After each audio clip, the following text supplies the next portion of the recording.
Billy B.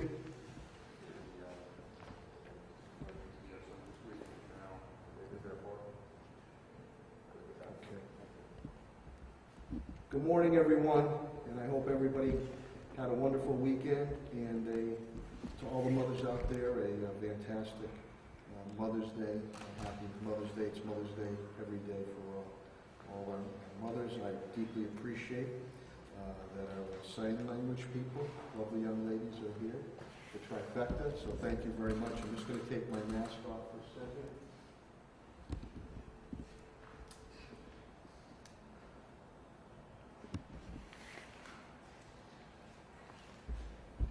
Let me give you an update on the numbers. We ended Thursday with 1,657. Over the weekend, we picked up 125 new cases. That brings us to a total of 1,782. Commissioner Helen Carlton-Harris will speak a little more in depth, but we're about 38% of the Hampden County total. This is a big number that has come up now. The state has reclassified deaths, COVID-19 deaths, that priorly were not listed as COVID-19 deaths. So this has really jumped. We are now about 14% of the deaths, and God rest their souls, and my sympathy go out to each and every one of their families. 64 of that. The trend is 35 that are in long-term care facilities and 29 residential here in the city of Springfield.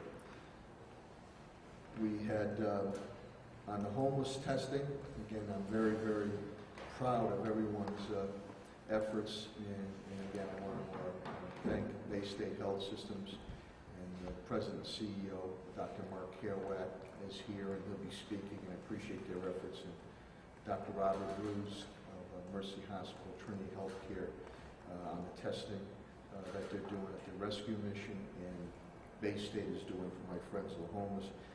The Friends of the Homeless, it's a clean sweep, knock on wood, 131 tested. Everyone has tested positive, which is great news, which really shows that the strategic, tactical efforts we made ahead of time are paying dividends. The rescue mission, 37 out of 38, this is Taylor Street, tested negative. There was one positive, so being abundance of caution, 18 have been moved to the Echo Lodge in Northampton. We had a little, obviously challenging weather, and we look forward to getting them back to our triage area sometime by midweek. And I believe that the rescue mission will be looking to do some type of deep cleaning in their Taylor Street facility in the very near future. I'd also like to wish Commissioner Cheryl Clapper happy birthday, buon compleanno, we'd say in Italian. She's 29 again, and doing a great job. And I also very happy that one of our officers that was on a ventilator, home, and recovering, looking very forward to getting back to work. So I'm very, very thankful. Spoke to the officer again, and I'm very thankful to that. Donations, again, from the private sector and the business sector and all other independent sectors. UMass, 600 plastic face shields were made for us that was given to the fire department, Commissioner Calvi, and the thermal infrared thermometers. My anonymous source has come again, 7 more over the weekend.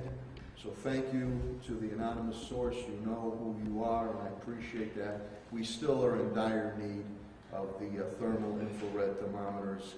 Any help is deeply appreciated as we wait for our orders to hopefully eventually come in. I'd also like to point out, and Pat Sullivan will speak a little more about it, the golf courses are open, Veterans and Franconia. I took the local option. The governor's edict was for private courses, but in conferring with my cabinet heads in our early morning meetings last week, we felt it was time to move forward, and he also relaxed the golf carts being used for anybody who has a medical or disabled challenge, but Pat Sullivan will speak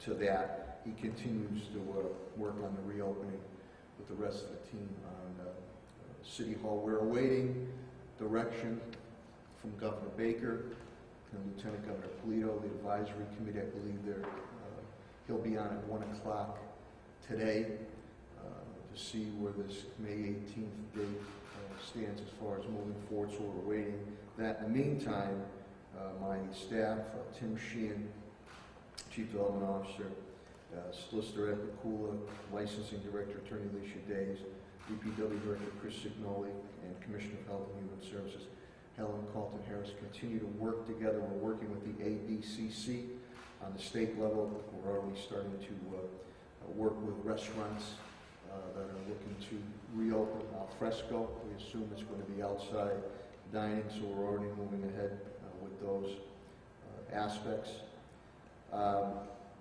My Chief of Staff, Tom Ash, covered for me. I had to be at another meeting with the Lieutenant Governor's Advisory Committee conference call, and some talk of there, but we still need the guidance of possible regional type openings, but that is it's premature at this point in time. I did have the unique distinction, really it was sort of one-on-one with the United States Secretary of Commerce Wilbur Ross, to be on with myself, Chief of Staff Tom Ash, and my Election Commissioner Gladys Iola, as we continue to work on census strategy and outreach. That is so vitally important, not only for funding aspects, everybody needs to be counted, but also for congressional district seats. We don't want to lose any, so that was a unique experience. He had reached out. I also had a good event. Alice Kelly, 90 years old, young, COVID-19 survivor, and the family had reached out to me, and we did a nice vehicle parade procession by her house in Springfield, a proclamation, and family members and friends, and police and fire. So I thank Commissioner Calvin, I thank Commissioner Clapper. It was absolutely wonderful. 90 years old, and she beat this thing. God bless her in good health. Also, I have spoken with the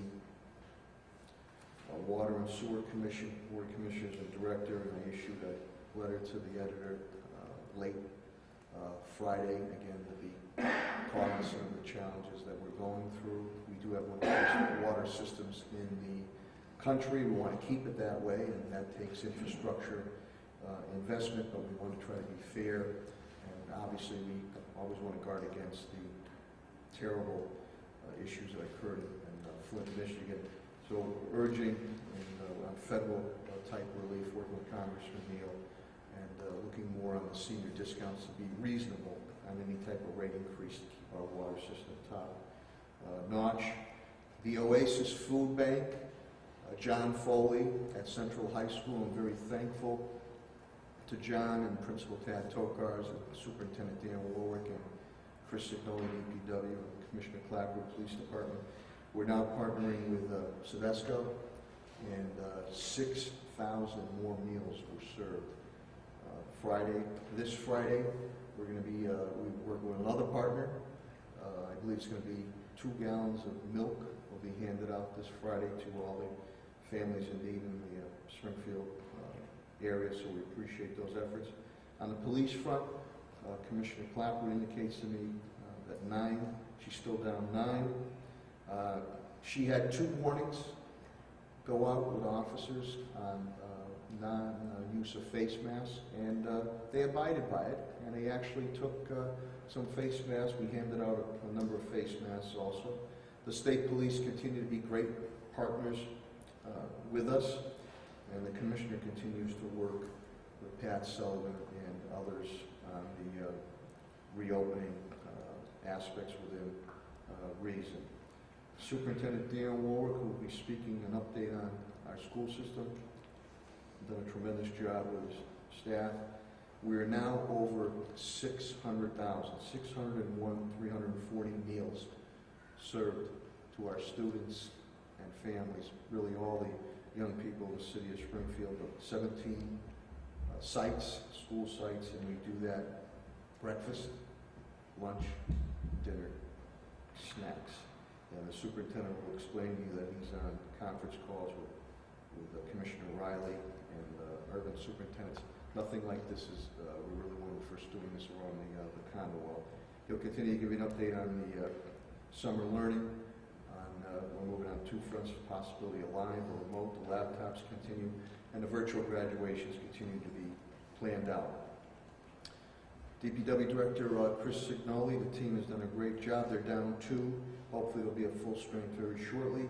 Yard waste trash is going well. The hazardous waste Saturday went well, and again, they continue to work on how we might be able to reopen Tapley Street. When I talk about these reopenings here, as the governor does too, we have to be very, very careful on these reopenings, whether it's governmental or private sector businesses, because you don't want to move too quickly. We want to move strategically because of reoccurrence. We've already seen in South Korea, which was commended, how aggressively they knocked down the virus. They started to open up, and now they've closed back down. I'd be very interested to see the statistics coming from some of the other states, whether in the western part of the country, the southern part of the country, or Midwest, that have opened up. And let's see what their, hopefully not, their infection rate, if that has increased. But, you know, we're moving forward on parallel tracks. On the financial front, update this morning, my CFO, TJ Plant, $2.6 million loss of revenue. We spent about $5.2 million. Commissioner Clapper strategically, which has kept our numbers down within reason, fluctuating on the COVID-19 coronavirus. She's in, the men and women in blue, dedicated and brave men and women in blue, are in single cars. That's putting a lot of wear and tear on our cars. So we're bringing in, we're buying or being able to get our hands on about another half a dozen or more cars. So there's been expenditure on that. CAFO TJ Plant was on a conference call on my behalf with the financial hierarchy of the state. Local aid, you have to be prepared for the worst. And if things get better, we'll be ahead of the curve.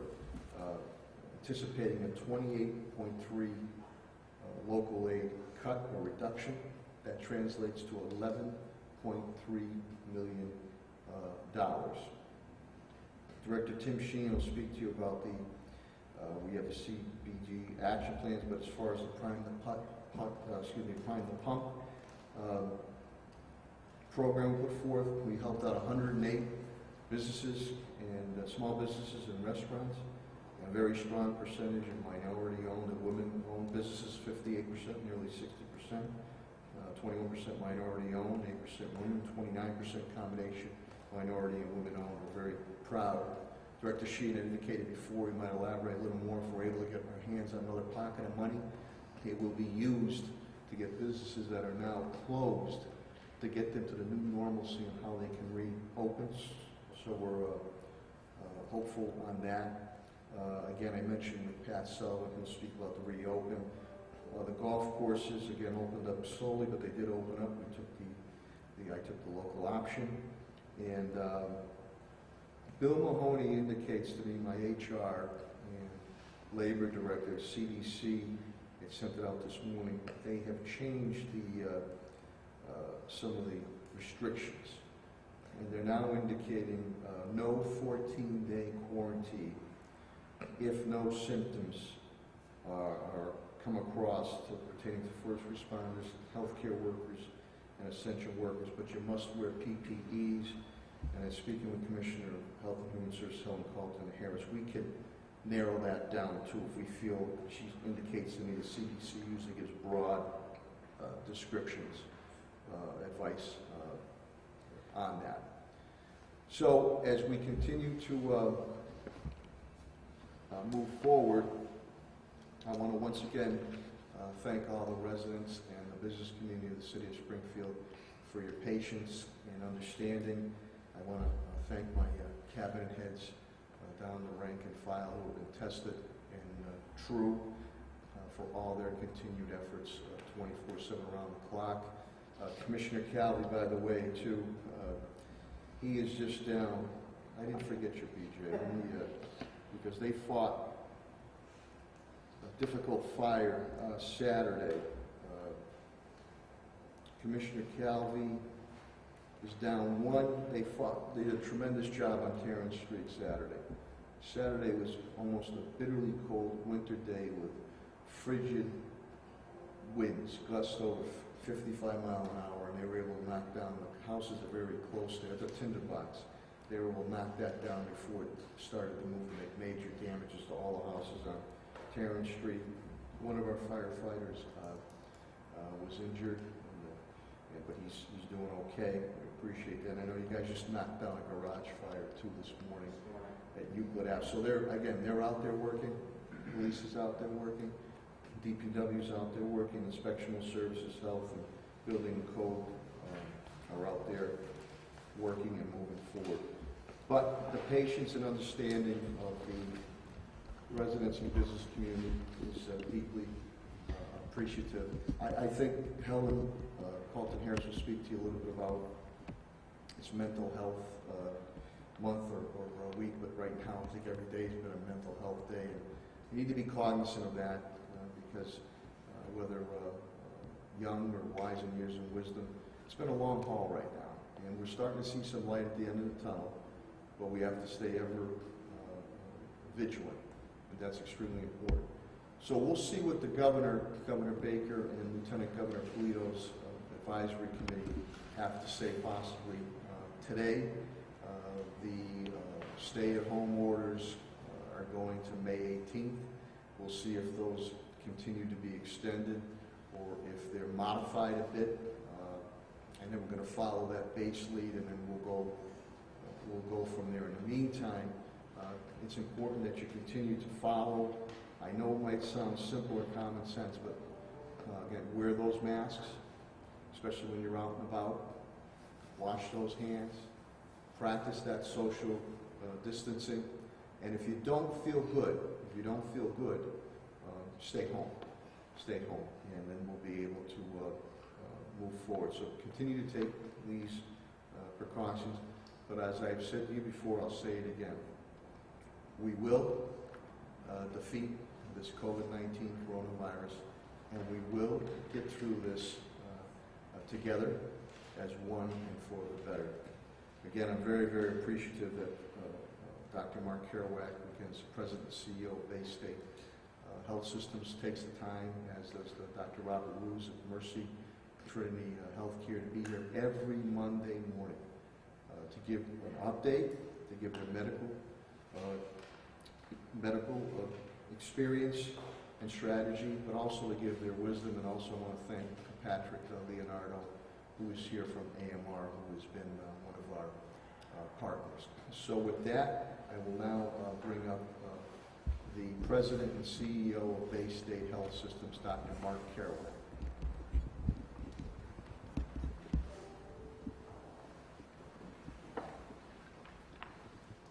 Good morning, everybody, and again, thank you, Mr. Mayor, for your leadership in this crisis and for the close working relationship we have with Commissioner Harris and with your whole team, something that predated the COVID crisis but has gotten only stronger as a result. I wanted to acknowledge that Nurses Week, we're in the middle of Nurses Week. It ends on Wednesday, and I just had Mother's Day yesterday, and wanted to acknowledge all the nurses at Bay State Health who made us all so proud, and also to acknowledge the fact that my mother was a nurse who trained at Springfield Hospital in World War II, and was one of the proudest things she ever did. So it's something I always reflect on when the 2 weeks sort of overlap. As far as the numbers at Bay State Health, we have diagnosed nearly 1,400 cases since the onset of the epidemic. The inpatient census has been declining steadily, now into its 5th week. It had come down for a few days into the 80s, Just yesterday popped up over 90. I don't know if that's a blip or a trend, but we keep a close eye on these things. And consistently over the last 10 days, we've had fewer than 20 patients in our critical care unit. Very good news, we actually received, as a result of a national distribution, our first doses of remdesivir. That's an antiviral drug that's shown some activity against COVID-19, given to some of the sickest patients. As part of a state distribution, we have enough to treat up to 20 patients, and these would be reserved for individuals who are sickest with the disease. It's fascinating to me to see that now, just 5 months into this epidemic, we have a drug that has some effectiveness. In HIV, that took 5 years. And so things are moving very, very fast. The important thing to remember on these antiviral drugs is that as we begin to get experience with the sickest patients and give them to patients who are less sick, they often have even increased effectiveness. Not only do they make the patient better faster, but they also reduce the viral shedding and reduce transmission. So it's a very optimistic development. We're continuing, as a result of our decline in caseload, to reconfigure care areas. We've got a couple of units just opening this week after a week of being closed down for deep cleaning. Important for us to keep separate the areas where we care for COVID patients and those who are in for other problems. We're still, unfortunately, not allowing visitors and asking everyone who comes into the building to wear masks. The cases for people with other conditions who had been waiting some time are oftentimes not able to wait any longer, and they're beginning to come in increasing numbers. And the news, as I mentioned last week, is don't wait. If you have symptoms of something else, we will keep you safe when you're in Bay State Medical Center, and it's not safe for you to stay home if you've got a serious problem. We're awaiting Department of Public Health guidance on when to open some of the more routine kinds of care. And interesting to me, in our outpatient practices now, over half of the visits that we're conducting are happening as a result of virtual visits, telehealth as it's called. We are testing now in 4 different sites in Springfield. That's in addition to 3 sites in Greenfield, Westfield, and Ware. The concentration of cases in Springfield is consistent with where the great majority, a great burden of the cases are, but also it reflects our concern about the potentially vulnerable high-risk populations within the city. We're also helping 5 skilled nursing facilities, nursing homes, test their individuals. We are anxious to continue to push the limits of testing. We're not yet at the point where we can test asymptomatic patients on demand, but that is our ultimate goal. Right now we are testing symptomatic individuals, first responders, healthcare workers, and have added people who are asymptomatic contacts of known cases. Interestingly, on the testing front, just last week, the first antigen test was approved for COVID. Up until now, we've had this sort of cumbersome, complicated testing where we're looking for the genetic material, the RNA of the virus. Being able to look for a protein of the virus is much simpler, much quicker. It can be done in just 15 to 20 minutes, and it's the way we, for example, look for flu or strep when you come into the doctor's office. And having that kind of a test available would really be able to accelerate the extent to which we're able to do testing and make it much less of a cumbersome thing where people have to gown up with PPE, etc. We're continuing to reach out to some of the vulnerable populations I mentioned before. We've put together a team that includes our diversity and inclusion leadership, our translator services, the Public Health Institute of Western Massachusetts, and some of the providers who are bilingual to reach out. Initially, they have done a terrific job with the Russian community in Westfield. As you know, Westfield was kind of a hot spot a few weeks ago. And now are reaching out to the African American and Latino populations in Springfield. We've got a bit of a leg up on this because there are 40,000 vulnerable individuals who are cared for in our health centers and caring health through our Medicaid ACO. But we're reaching out to local opinion leaders, community leaders, pastors, et cetera, to make sure that the messaging to these communities is appropriate, is in a language that they're comfortable with, and will help to reinforce some of the ideas that we've been trying to get across around social distancing and protecting people with chronic illnesses or the elderly. I want to just say a quick word about the work I've been doing on the Governor's Reopening Advisory Board. As the Mayor alluded to, that report is due out on May the 18th. We're still hearing via Zoom meetings from a variety of key stakeholders. I think I've become the king of Zoom meetings with over 50 of them in the last week or so. But it includes not only the industry sectors, but regional leaders, unions, minority businesses, community development corporations, child care providers, etc., all of whom are coming forward to make their case about how and when they should reopen. We're taking a careful look at many of the other states and also listening to businesses themselves that often have ideas through their own associations or national chains about how they could open safely. Clearly, there is a risk to opening. I think everyone expects that as we sort of open things up a little bit, there will be more cases. But I also believe there's a risk to stay closed. There are health effects of economic inactivity, not to mention psychological effects, so that there really are no free lunches here. The governor made it very clear that he's committed to a phased approach, which is to try to start with some low-risk things first, pause to see if there's any effect on the disease burden, and then to begin more high-risk activities or moderate-risk activities after that. It is very clear to me that, at least in Western Mass, we have the hospital capacity to do that kind of opening. Certainly in the Berkshires and the Cape, they feel the same way. But Boston is still pretty much near its peak, and it's not clear to me if the governor is going to look at the state as a single block or as a region-to-region kind of situation. Most of the states that have opened or are opening have adopted a phased approach by sector, but not all of them have followed the same rules. There are good examples from New York, Illinois, and Ohio, and a few other states that have opened more quickly. And as the mayor alluded to, we're going to see what the consequences of that are probably in the next few weeks. I honestly don't know what the final report is going to show. We're kind of in the sausage-making phase right now, and I would remind you that it is an advisory board, so the governor doesn't have to take it as gospel. He can decide to do what he wants to do. But this is what I would bet, based on what I'm seeing from other states and what I'm seeing from the pitches being made by the various industry sectors. And really the headline here is that the old normal is not going to be coming back anytime soon.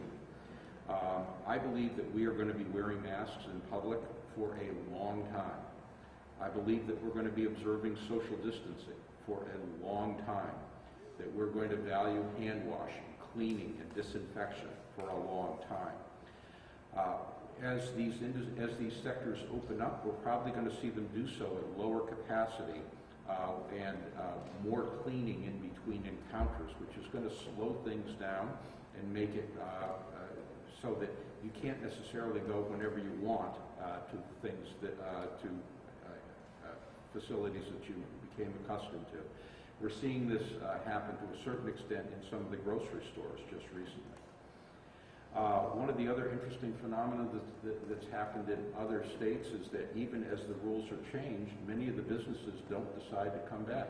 They may wait it out to see what happens first and only come in after some of their colleagues have done so. We're going to see a tremendous growth in working from home. It's going to become, whenever someone can do that, I suspect most employers are going to allow them to do so. We'll see a lot more pickup and delivery of services rather than face-to-face encounters. Some specific examples that struck me from reviewing other states is no dressing rooms in clothing stores, no valet parking at hotels or other establishments, no blow drying in hair salons. Not that that's anything I really would miss. And if anyone's going to be coming back, I was astonished to see that the drive-in movie theaters are making a resurgence. So something from my childhood is coming back. Enjoyed those a lot back in the day. But I think the message is that a slow and steady approach is really our best hope for continued progress. Rushing back to the way things used to be runs the risk of a resurgence, and that would really waste all of the effort all of us have put in for the last 2 months. And so it's something we really need to guard against. And as the mayor alluded to, even model countries like Germany and Korea that basically had ample testing and did social distancing very well and now have started to ease up, have had to backtrack a little bit. Some of the bars in South Korea had to be closed down. Some work establishments in Germany had to be closed down. And this ability to kind of pounce on any areas of increased activity and get them under control is going to be the key to our being able to take this step-by-step approach. So I would not be expecting any quick go signal or starting gun on the 18th, but rather we're going to be keeping up our practices as we gradually ease into a new normal over the last few months. With all that said, this pandemic, like all pandemics before it, will come under control. It may or may not become a minor part of normal life going forward, but with the passage of time and hopefully with better treatments and vaccines, we will basically get on top of it and get back closer to the way things used to be. So thank you for the time, Mr. Mayor. I appreciate it. Thank you, Dr. Kerouac.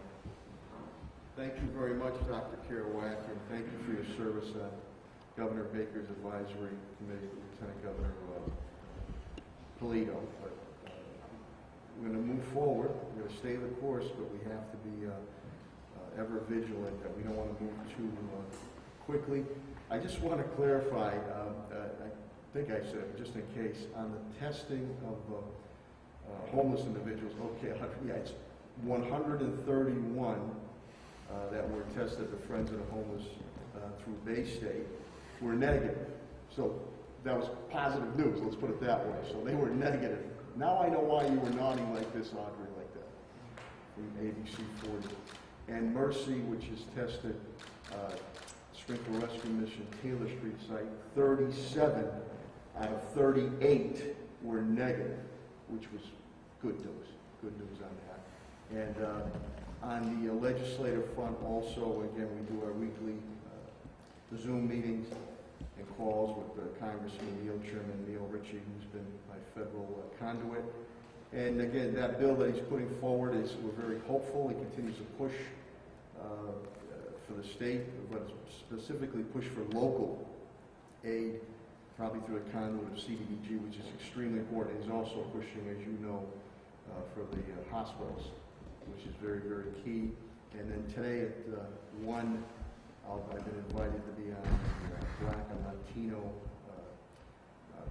Chamber Caucus, a group that's chaired by my state rep, my friend State Representative Carlos Gonzalez, on our continued economic development initiatives. So we look very forward to that, what we've been able to accomplish. With that, again, we're very lucky and very pleased and honored. Besides Dr. Kerouac, we have Dr. Robert Bruce here, who is the Chief Medical Officer for Mercy and Trinity Healthcare Systems, and he will give the perspective of Mercy. And again, with Bay State and Mercy, we worked really hand in hand together to make sure that they could handle potentially any surge that might or might not happen. As we learned from other areas across the country and across the world, that when you work hand in hand with your medical facilities, good news didn't come from there. So without further ado, the Chief Medical Officer of Mercy, Trinity Healthcare, Dr. Robert Bruce.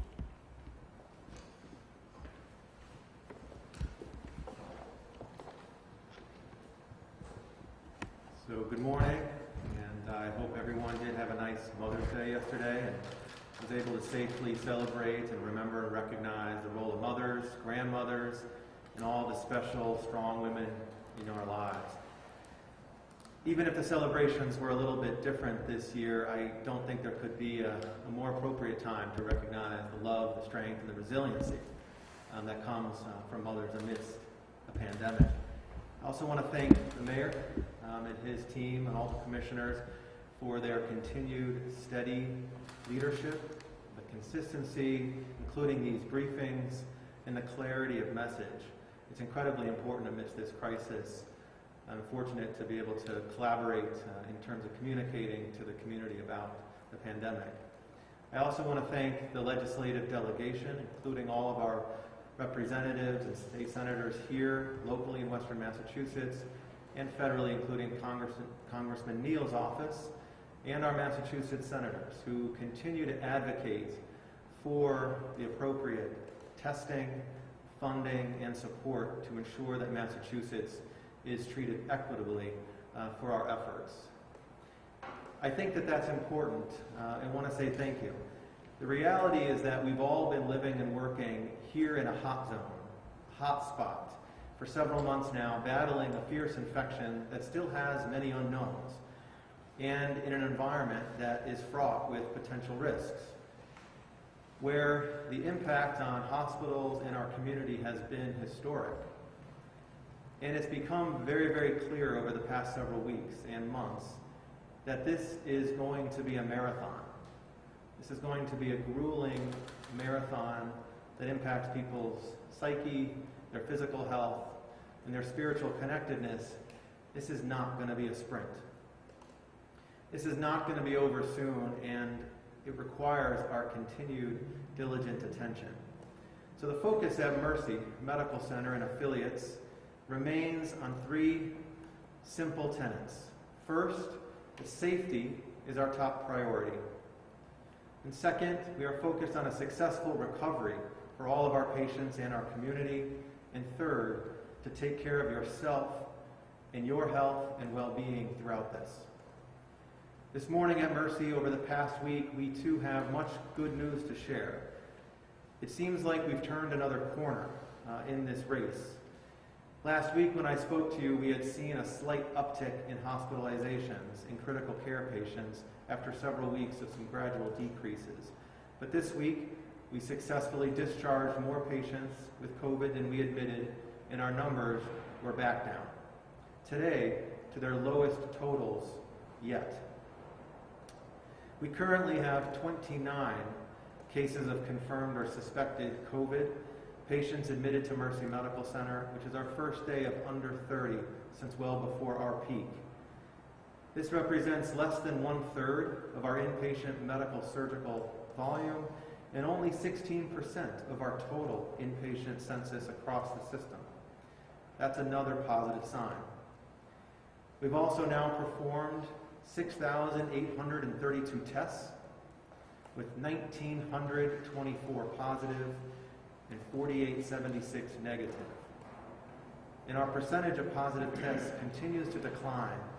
With yesterday, it was down to 12%, with 6 consecutive days less than 30%, and week over week has slowly started to decrease. Another positive sign. Over the past few weeks, we've also seen our emergency department volume slowly increase, which is a sign that some patients who are realizing the importance of seeking emergent care for those urgent issues and chronic health conditions that might be suffering an exacerbation of their illness.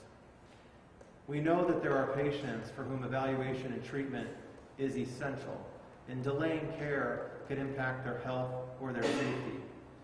And so, with putting safety first, we've implemented many safeguards at Mercy Medical Center and throughout our system to ensure our patients and providers that the risk of transmission is virtually non-existent and the environment remains one of safety and healing.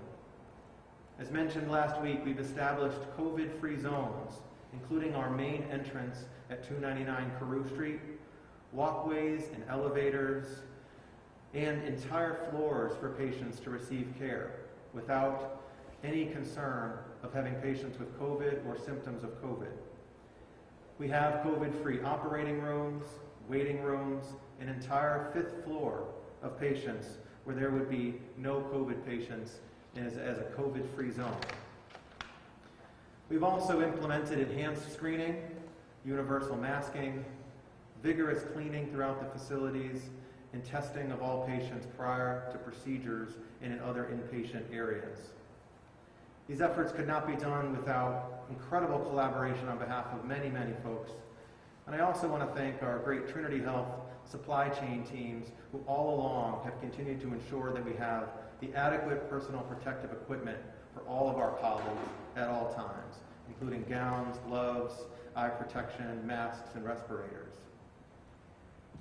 In regards to the lab, we've continued to expand our testing, and we are looking to expand further in the coming weeks to potentially include serologic testing for antibodies, once there is clear evidence around the science behind the testing and the guidance of how to interpret them, of which there are studies that have been published in the last few days, so we will be looking to update our guidance shortly. In regards to treatment, at Mercy and throughout Trinity Health of New England, we continue to be able to utilize and study the effectiveness of convalescent plasma, which has shown some early promising signs. And we too were also allocated a small supply of remdesivir for the use of patients at Mercy Medical Center through the federal distribution now that it has gained the emergency use authorization. And just hot off the presses, a few days ago, a study was also published that showed some successful signs of using 3 different antiviral medications that are commonly available and used for other conditions. That study showed that those medications in combination for certain patients can reduce the duration of symptoms, reduce the length of stay of hospitalized patients, and ultimately reduce the time it takes to get to a completely viral-free state, or one at least in which the virus is not able to be picked up on tests. So we're evaluating that latest research now, and we'll look to incorporate those recommendations into our treatment as we continue to innovate at Mercy as well. And lastly, because we know that this is a prolonged effort, we've been spending considerable time developing ways that we can build resilience amongst our colleagues, and have developed what we call a comfort team that responds directly to units and areas where people may be dealing with the psychological impact of caring for COVID patients, or seeing the distress on a daily basis of individuals who have suffered complications or died.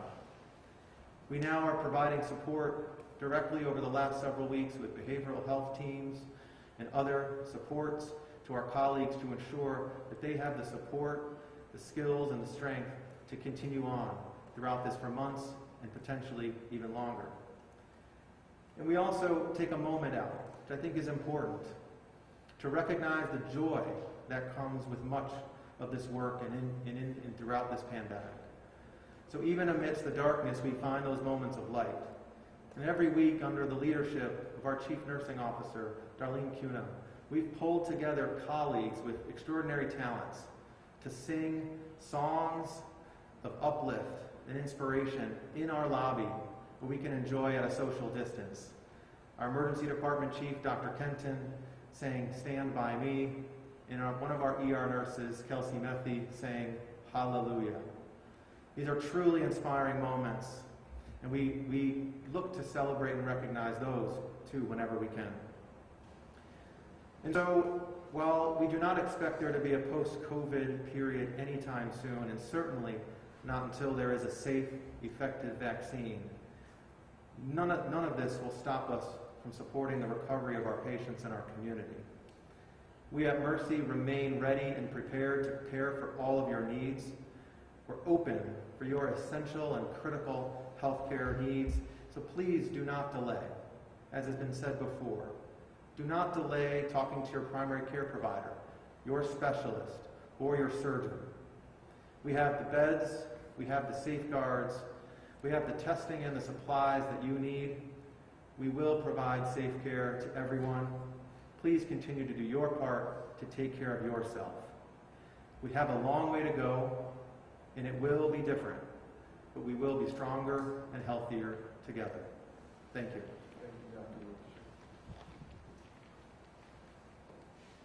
Thank you, Dr. Russo. I'm not going to break into singing Stand By Me on it, but to all our doctors and nurses and everybody involved with the medical establishments, thank you for what you continue to do at Mercy and Bay State. You know what, and other heroes.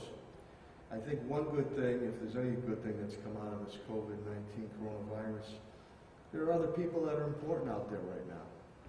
Mail carriers, bus drivers, grocery store workers, convenience store workers, funeral directors and staff. Difficult as it is when you lose a loved one, but especially now. You can go on and on and on. Trash being picked up, roads being worked out.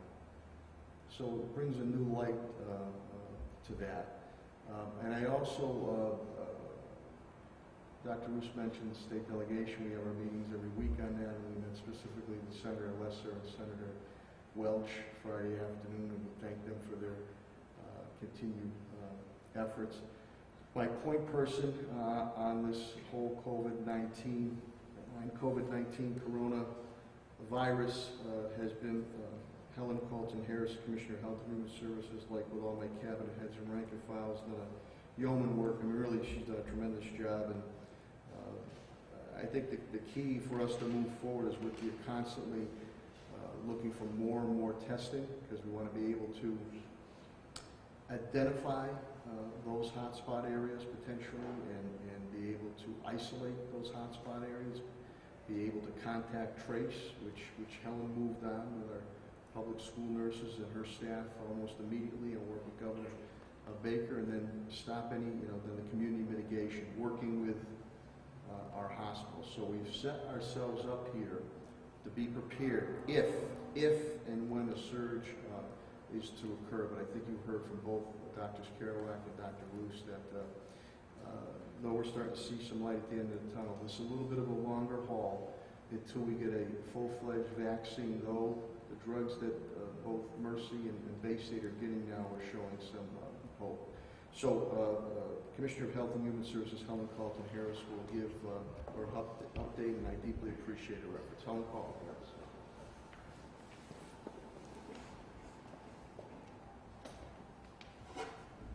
Thank you, Mayor. I'm going to begin with the map, and as always, I want to thank Jason Mann, who is our GIS administrator for the City of Springfield, for working with me consistently to produce this professional map and the numbers to go along with it. And so we continue to see in those zip codes that we have always talked about some increase as far as the positive cases are concerned. However, if you look up here, you can also see that there is a cluster that is beginning. And so that's important, because as we look at the City of Springfield and where we see positive cases, we want to make sure that we're understanding where those clusters are in the city. When I spoke to you on May 4th, I told you that we had 933 individual locations in the city where a COVID positive was reported. Today, I am telling you there's 1,118. That is an increase in the number from last week of 192. So what's happened in a week is we've seen 192 separate locations added that are COVID-19 positive. That's important. But it's also important to acknowledge that each one of these COVID-19 positive cases probably has an average of 3 contacts that go along with that individual, if not more. And so this is just the raw data, the raw numbers, but it does not speak to the community spread and the community impact of community spread, which is why when the mayor talks about the importance of contact tracing the importance of testing asymptomatic and symptomatic individuals that we believe is going to be critical to safely reopen if we don't have a vaccine that is in place. And I know around the world, individuals, scientists are working on a vaccine. So I think this picture really gives you an impression of the COVID-19, but it doesn't tell you the community spread that's out there, which is what we want to make sure we are controlling, or at least acknowledging and understanding where it exists. So the 1,782 positive cases that we currently have in the city of Springfield comes down to 1,118 separate locations, which is important.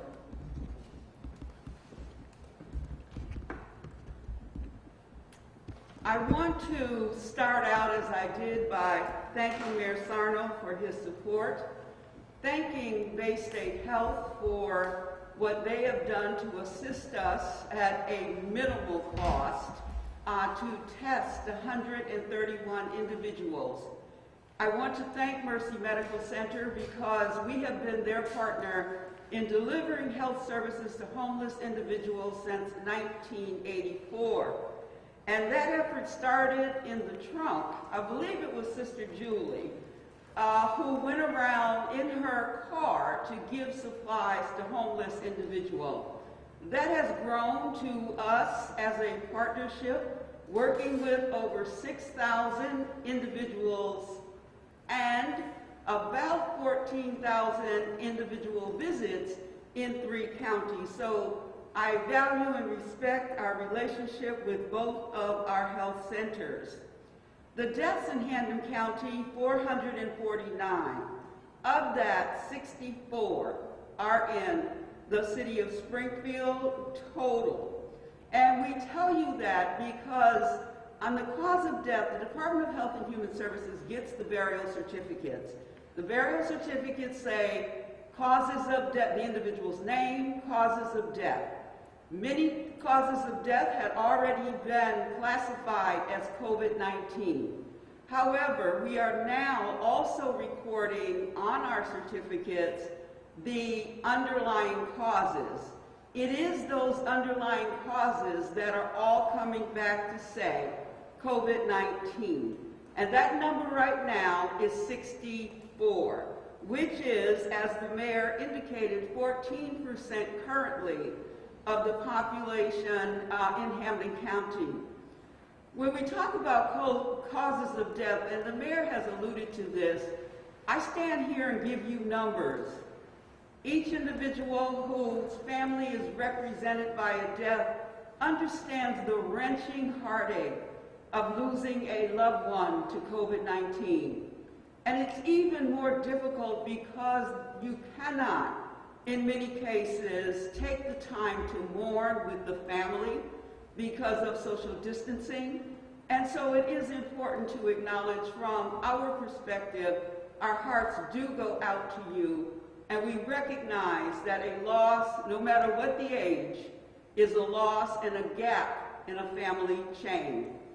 I also know that there are bodies, unfortunately, that have not been claimed. And that is also heart-wrenching. And so we need to understand that this disease, this COVID-19, has really ravaged communities, families, in ways that none of us could even begin to understand. The masks, we have issued guidance on May 6th so that everyone understands the rules and regulations about wearing masks. For the most part, we have followed the governor's guidance. We have done what was necessary to put out our own regulation so that everyone can have a copy of that and can know that from the Board of Health, we have issued the regulations, and we're doing this to keep each other safe. to keep each other in a place that we can get through this together, please wear your face covering. We say mask, we say face covering. It does not have to be a mask, but cover your nose and mouth. And please do that for yourself. Do that to keep your excretions from other people, but do it for those individuals that you love who may be in your environment. I want to thank the businesses that have complied. I, on Thursday and Friday, visited Walmart, Lowe's, Food Zone, CVS, Big Y, and some smaller stores as well. I did that personally because of the calls that I get who say they're not following the rules and regulations, not particularly those stores, but across the board. The residents will call and tell me when they are concerned about a store or an establishment. And so I went with two of my staff on Thursday and Friday, and I found, for the most part, our stores are complying. So I want to say thank you. I want to say keep up the good work, because we need you to enforce the face covering regulation.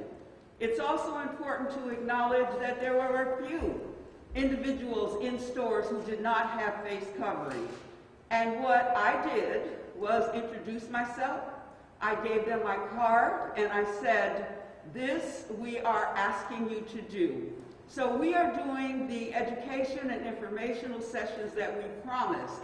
However, as we continue this work together, we will begin the process of issuing the fines that we're able to do. We know that the stores are going to comply. So I am very much appreciative of what's happening to date. I also want to thank the residents as I drive around. I see your face coverings and I thank you, because that means that you care deeply about yourselves and your family. I have received several calls over the weekend at my home to ask about children and this pediatric multi-system inflammatory syndrome. And I can tell you that I don't know. I think that this is still being investigated, and if there are questions, I would recommend you call your pediatrician, call your primary care provider. If your child has a high temperature lasting over 5 days, swelling in the hands or feet, redness of the eyes, swollen neck or glands, cracked lips, those are some of the symptoms that have been expressed around the children. I think it's 75 or 82 in New York that have had, that they are thinking COVID-19 is related to their children's health. So call your pediatrician, call your primary care provider, get advice. There are individuals who want to be helpful, and your children, I'm sure, will know that you are looking out for their health, and we encourage you to do that. This is Mental Health Awareness Month.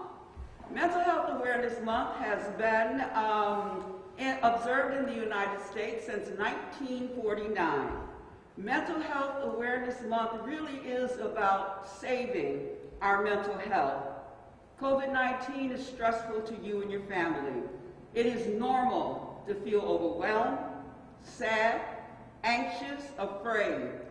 It is important to acknowledge that you have these feelings. And it's okay not to be okay.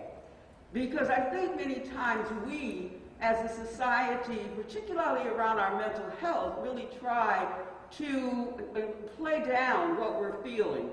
This is something none of us has ever faced before. So it's okay not to be okay.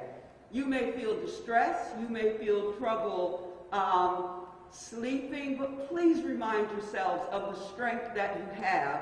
And that's really important as well. Stay connected to your friends. Use the social media to stay connected. Please go outside and walk. run, whatever it is you can do to help yourself just feel as though you're okay. What I do, what I love to do is journal. I write things down every day. I write down how I'm feeling. I write down how I'm moving forward. I write down how I'm thinking. And what's important about that is I don't have to play that tape in my head every day. When I write it down, I can take it, look at it the next day, and acknowledge that's how I felt. So those of you who need something to really help you work through, start, if you don't already do it, start writing down your feelings and then saving them. Because I promise you, when we do get through this together, you're going to go back and look at those notes you made, and they're going to be very helpful. So journal. It's important that we support each other, elderly, our children. This is different. And this month of saving our mental health, that's going to be important. I've told you that health is physical, emotional, and spiritual.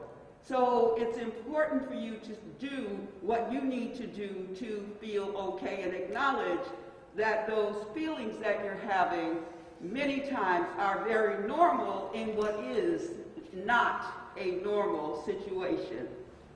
So Maya Angelou said, "We may encounter many defeats, but we must not be defeated." And I think that's important for me in COVID-19.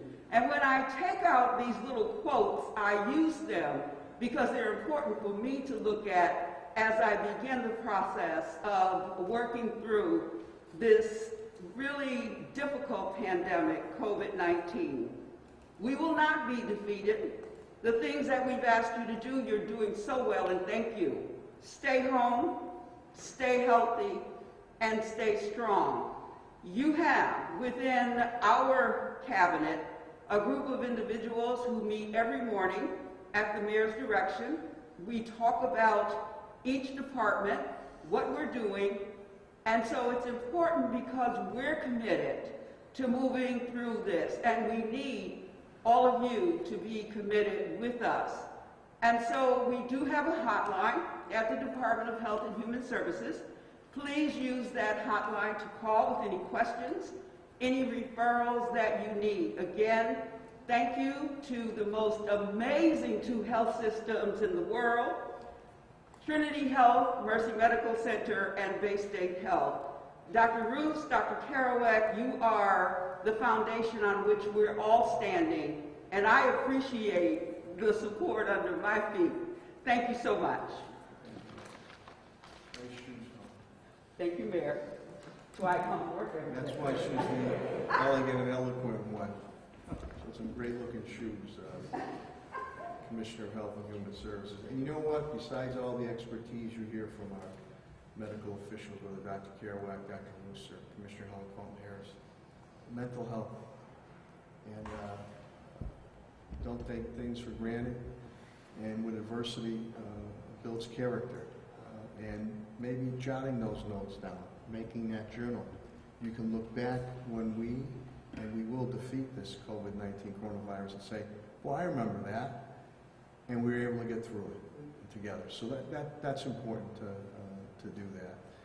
Getting through it again and being versatile as a superintendent, Dan Warwick, as we look to continue our remote learning aspects of educating our children, feeding our children, graduating our children, and also grading our children. So without further ado, Superintendent Dan Warwick.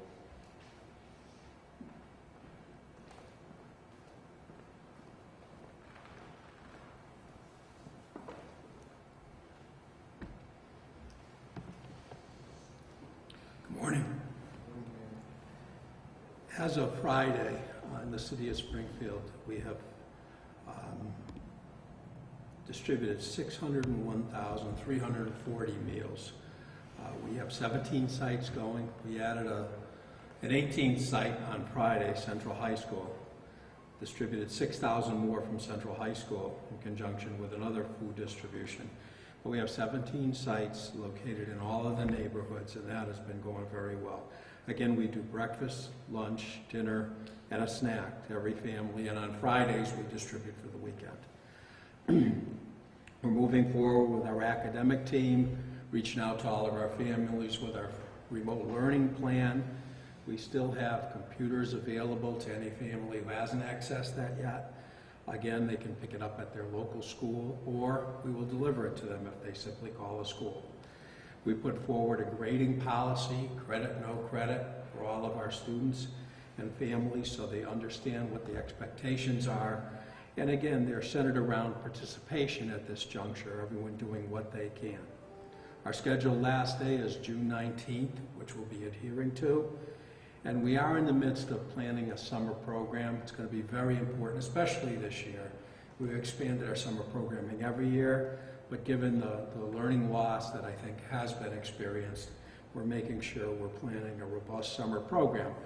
We're working with the commissioner very closely, planning both a live and a remote program, understanding we may not be able to execute a live program, but we'll at least have a remote program if we're not able to execute a live program. We're also working with our high schools, planning senior activities and appropriate virtual graduation activities. So the department's been very busy trying to engage all the families where families haven't participated yet. We have teams from every school reaching out to those families and encouraging them to participate and providing the support to the families. As the mayor said earlier, and Helen, the mental health issues, we're trying to reach out to families with our counselors to address all of those issues that are coming up also. Thank you. Thank you, Superintendent Ward. Thank you, Superintendent Ward. The NUE team have done a great job. We appreciate that. Now on the public safety front, I'll first bring up Police Commissioner Cheryl Clapprood, and she will give an update. And again, I deeply appreciate all our brave and dedicated men and women in blue for what they're doing day in and day out. They have a tough enough job as it is, but to do it with this age of COVID-19 and coronavirus, they should really be commended. Springfield Police Commissioner Cheryl Clapprood. Thank you, Mayor. There are days I feel like I'm 29. There are days when I feel much older than what I am also, but I think that comes with the territory. That's okay. As the mayor said, we're 9 down because of the COVID virus. So far, Springfield's had 22 officers who have tested positive. 16 of those 22 are back to work.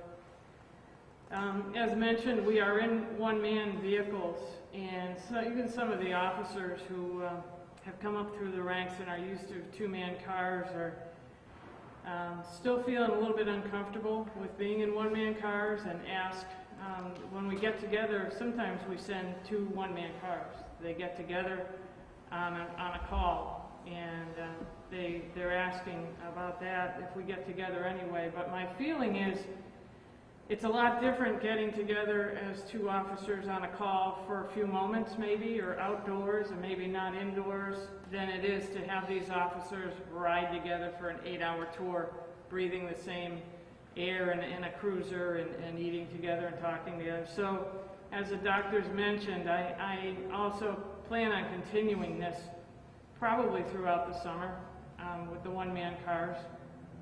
And as you can imagine, we're taking a toll on these vehicles. Some of the vehicles weren't in use for an 8-hour tour. They were parked at a school or in a park, and now we have them out and going and on patrol. So we're going through our fleet. So I'm grateful for the mayor and the CFO, TJ Plant, for coming up with some funds so that I can replace some of the older cars and keep the guys out there in the one-man cars. It is also National Police Week this week. National Police Week pays special recognition to law enforcement officers who have lost their lives in the line of duty for the safety and protection of others. Unfortunately, during my career, I worked with and knew very well 3 officers who gave their lives in the line of duty. Officer Scavina, Officer Beauregard, and Officer Kevin Ambrose. I knew on a personal level and worked with them day in and day out. They sacrificed their lives for others. On Wednesday, we usually have a ceremony out front of the station at 130 Pearl Street where we honor those who had given their lives. We usually have all the families of these officers out front. We know that that is pretty much impossible to do this year, but we will not let it go unnoticed. We will do a ceremony to the best of our ability. We will have officers file by and salute that monument. We will lay a wreath at that monument, and the officers, when they get in their cars, will come back around with the overheads on. So we will Facebook Live that ceremony so that those who have loved ones there in the monument and those who usually come every week will be able to pay tribute. We are rearranging the lobby and we're getting ready for some sort of a reopening. It's difficult to do. We have kept 130 Pearl Street pretty free of anybody coming in, walking in, and mixing in with the employees. My concern is keeping my employees safe and obviously keeping those of the public who need to do business safe. So with working with Pat Sullivan and maintenance, we're looking at putting up some plexiglass and having people stand 6 feet apart so we can begin doing again some of the permits and some of the LTC license applications that people need to get back to applying for so that we can keep those going. So other than that, other than the 9 officers out, and we're just so grateful that the one officer who was serious at times, critical at times, is now out of the hospital and recovering at home. And thankfully none of the other officers had anything that serious. They did recover at home. And I think it's due a lot to what we have done, so we will continue to keep separated. We will continue to work out of 5 different locations. We will continue to use the one-man cars. I thank the public and businesses for complying with the order to wear face masks. As the mayor indicated, we have only issued 2 warnings. We have handed out some surgical masks, and basically most people are complying with that order. It makes it a lot easier for my women and men out on the street, and I thank you for that. Thank you, Mr. Mayor. Thank you, Commissioner Clapper. Thank you, Commissioner Clapper, and happy birthday again, buon compleanno. As Commissioner Clapper alluded to on getting more vehicles of wear and tear, again, we are tracking through my CAFO TJ plant, as we have done with other natural man-made disasters. Every dime we're spending, and I will go after every dime of reimbursement for the residents and business community taxpayers of the city of Springfield. But we can't put a price tag on what needs to be done to keep our residents safe and sound and to keep our business community moving forward with that. On the fire front, Commissioner Bernard B.J. Calvi, and again, they did a hell of a job on Terrence Street, which is really Roderick L. Ireland way. State Supreme Court Justice, first African American and a good friend, knocking down that fire. So, Springfield Fire Commissioner B.J. Calvi. Good morning, Mayor. Thank you. Good morning, everybody. Currently at the Springfield Fire Department, we have 1 firefighter out with COVID-related illness. We have 1 dispatcher out in self-quarantine at this time. So those are great numbers. We're a department of roughly 258 people, so to have 1 person out is a testament to the hard work of everybody at the fire department, putting in an extra effort to make sure the stations are sterilized, the equipment's clean, and everybody's maintaining social distance as best we can. It's important that everybody remain vigilant out in the communities as the disposal of smoking materials, candle use, disposing of matches, and any other combustible material. As I've stated before, when it comes to a fire, we can't social distance and we can't wear face coverings. If you get flying brands or embers going around, the last thing you want on your face is a paper mask that's going to possibly come in contact with an ember and catch on fire. So when we go to fires, we don't wear our face coverings. So everybody could pay special attention. The mayor alluded to a fire we had over the weekend on Terrence Avenue. That was a fire that came in, was the second alarm on arrival. First company on scene had the main fire building fully involved, which was rapidly spreading to 2 adjacent houses and 5 automobiles. The guys, men and women, did a great job getting that fire knocked down. We were out for about 2 hours on that fire. And we only had 1 minor injury. One firefighter received radiant heat burns from the initial attack and extinguishment of the fire. We've had several other smaller fires over the last week. We believe 2 of these have been for careless disposal of smoking materials, as was the fire on Saturday. So everybody needs to be vigilant when you're throwing away your discarded cigarettes. Make sure they're out fully before you throw them in an ash can or in a trash container. Everybody just needs to be careful on that, and thank you very much. Thank you, Commissioner Calvi, and Commissioner Clapper alluded to Police Memorial Week. Memorial Day is right around the corner, and depending on what we can or cannot do, we will definitely make sure that we honor our veterans as we do here at City Hall on a Friday noon event, and even placing, making sure we never forget the ultimate sacrifices that our veterans have made so we can lead the lives we lead. With the Monument Way, we have that Pat Sullivan and his team do a great job. So just to, no matter what, we'll be honoring our veterans.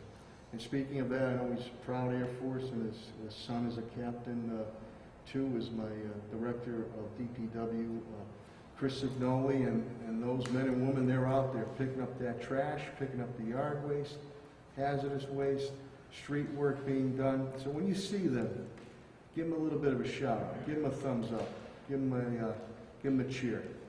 DPW Director Chris Signoli.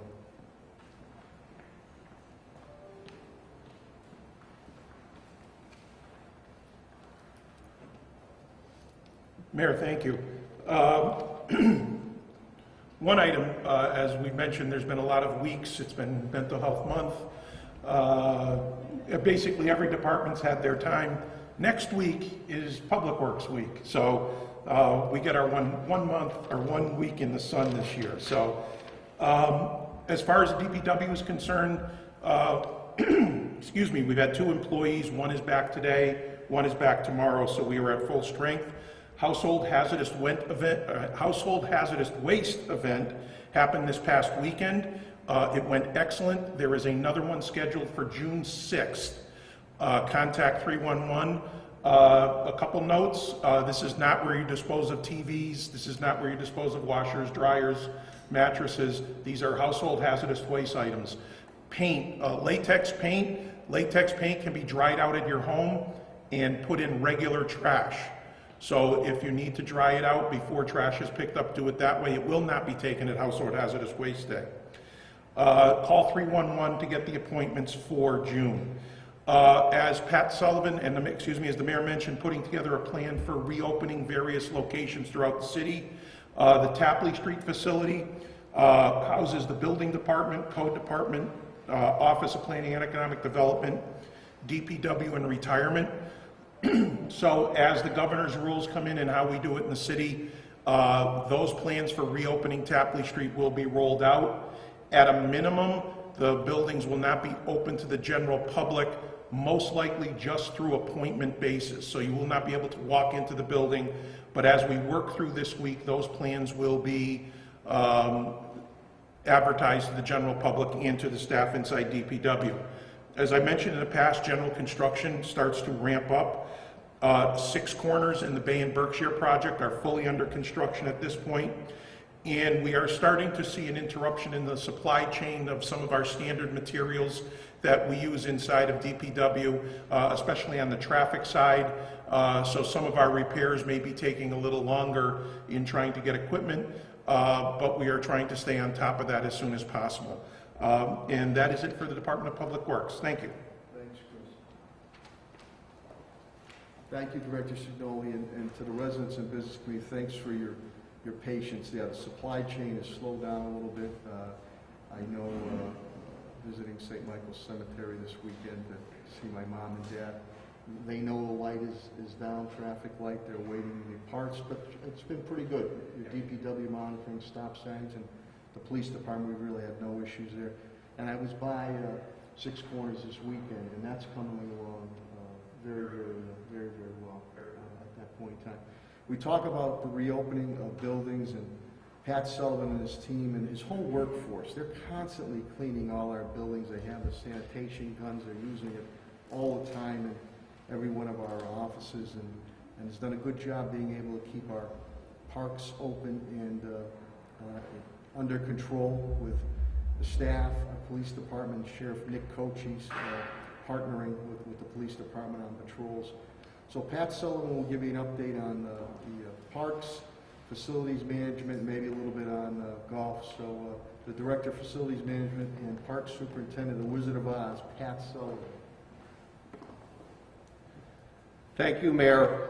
As discussed by Helen and Chris Signoli and the Mayor, we are preparing for the reopening of our government. At this time, we are still awaiting the Governor's guidance, but anticipating appointments will be necessary for the first 2 weeks. These phone numbers will be posted at the city's website by the end of this week. But when you arrive to City Hall or Tappan Street, your temperature will be taken prior to entering the building. Anyone with a temperature of 100.3 or higher will not be permitted into the building. The entrance for City Hall will be the back entrance, and the Tapley Street entrance will be the current main entrance at the platform. As the Mayor indicated, the golf courses did open on Sunday. If you would like to play our golf courses, tee times must be called in advance, and for veterans, that number is 787-6467. And for Franconia, it is 787-6449. And I would like to echo the Mayor and thank the Mayor for his support and for all of our park and building maintenance employees who have done a great job keeping us all safe during this time. And to my fellow cabinet members, thank you for your support. Thank you. Thanks, Pat. Thank you, Director Sullivan. Director Sullivan is also working on, if we can, you know, it's the old adage, a long, hot summer, and if possible, we're going to see what we can do with our sprayscapes, with socially distancing and structured type activities or programs. So we are looking at that. We don't know what direction we can or might be able to do or not do pertaining to waterways, but we feel that we want to be able to do something that's plausible with our sprayscapes to bring relief not only to our kids, young but wise in years of wisdom. You're gonna need that. We're gonna see what we can do to work it out. Every time I introduce my director, Chief Development Officer Tim Sheen, again, Springfield's in the business of doing business, and proud of what we've been able to accomplish. We want to do more to keep our businesses going and also prepare the ones who have not been able to open yet toward a new normalcy. So Director Sheen will give you an update on that. Chief Development Officer Tim Sheen.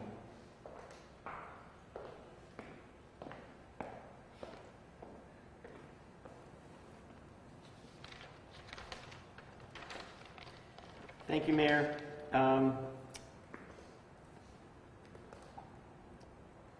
The Round 1 awards have been fully contracted at this point. Payments continue to go out.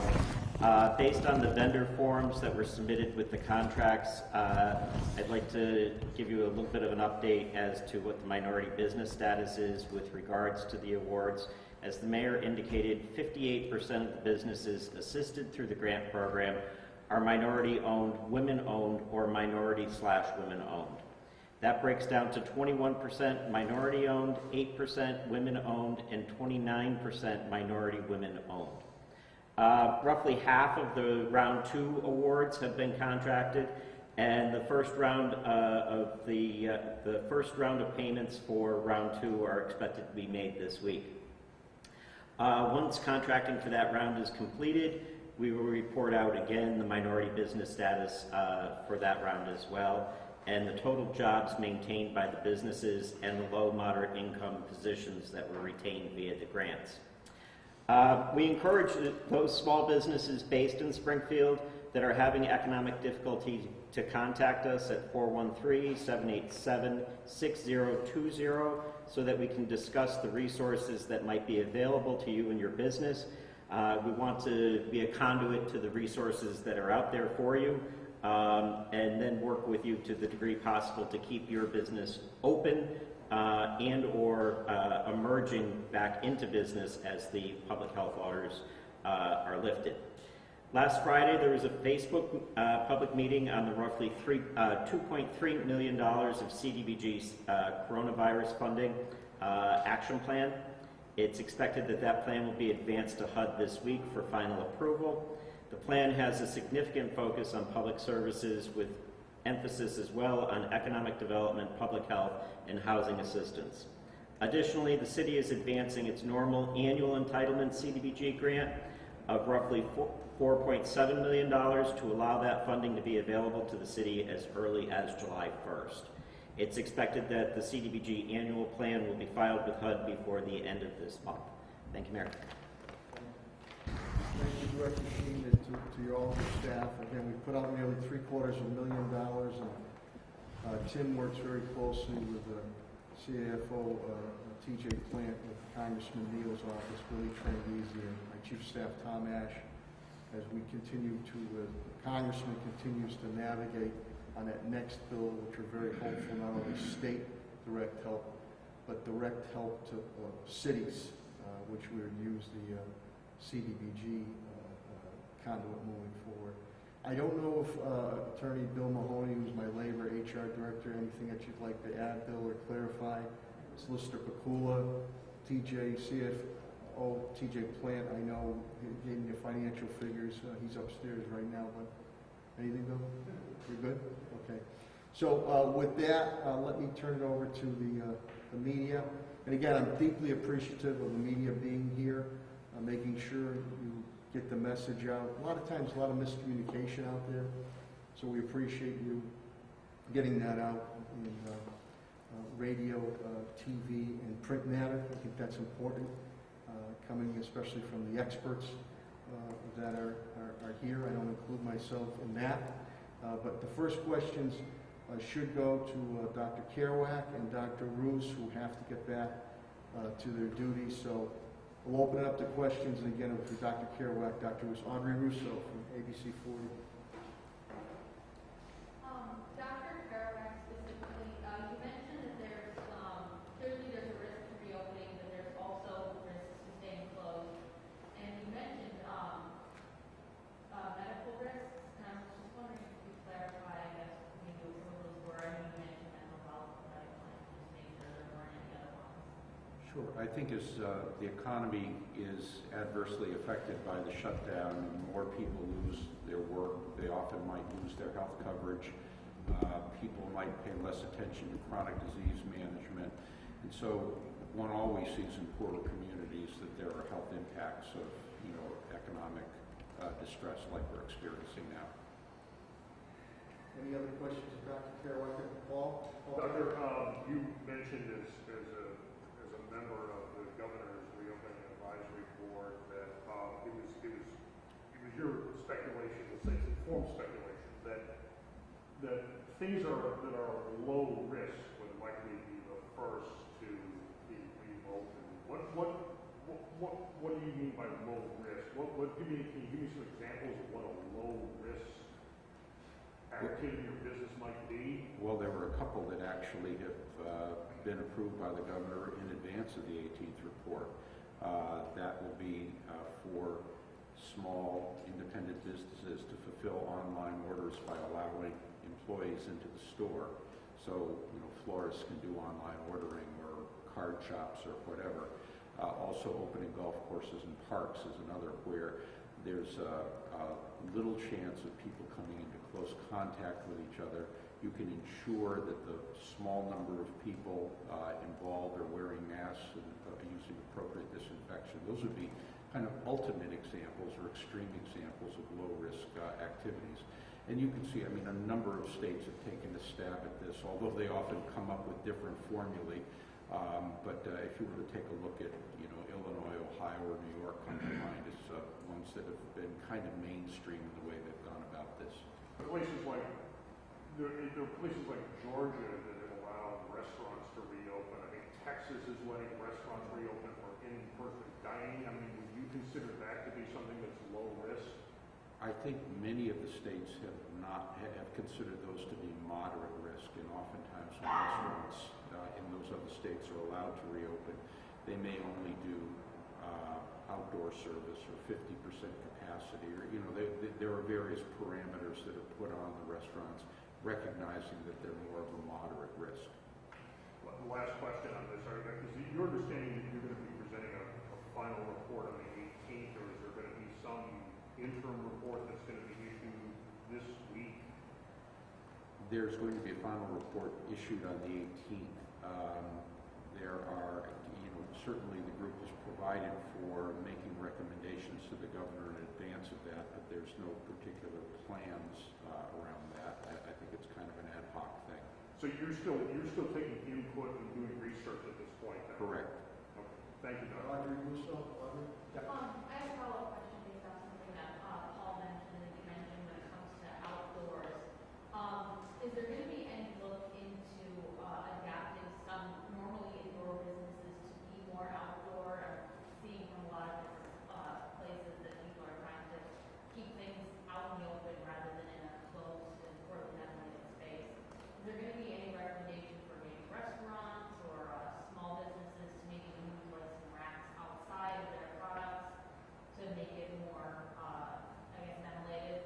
Yeah, I'm not going to speculate about what recommendations might be forthcoming, but I know that other businesses in other states have looked to outdoor venues as a way of getting past an inability to achieve that 6-foot separation that most of the guidance is looking at as an important component of the prevention.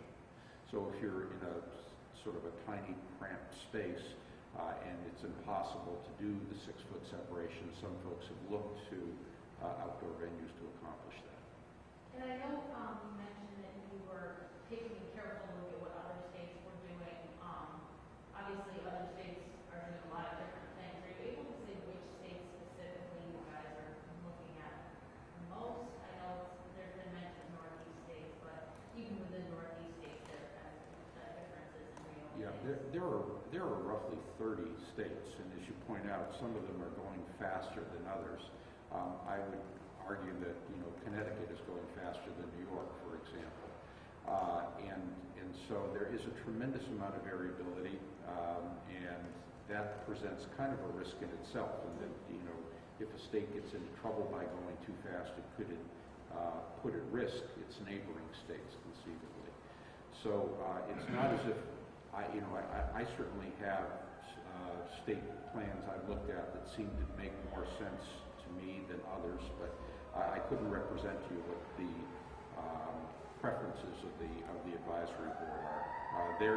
The folks who are doing the behind-the-scenes work are looking at pretty much everyone, including not only states but some individual municipalities that have put forward recommendations.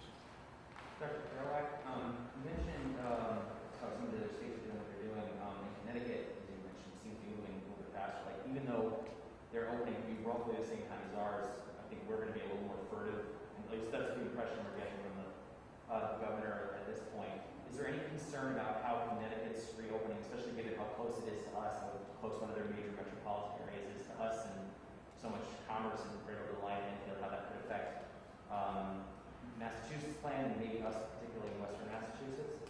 Yeah, I'm not sure I'd look so much at the geographic boundaries. It would be what, if indeed you put in place a rule that causes a resurgence in a particular area, let's say like one of the retail outlets that's happened already within the state, how quickly can you actually get on top of it, contain it, and do you have the capacity in your healthcare system to take on the additional cases that have occurred?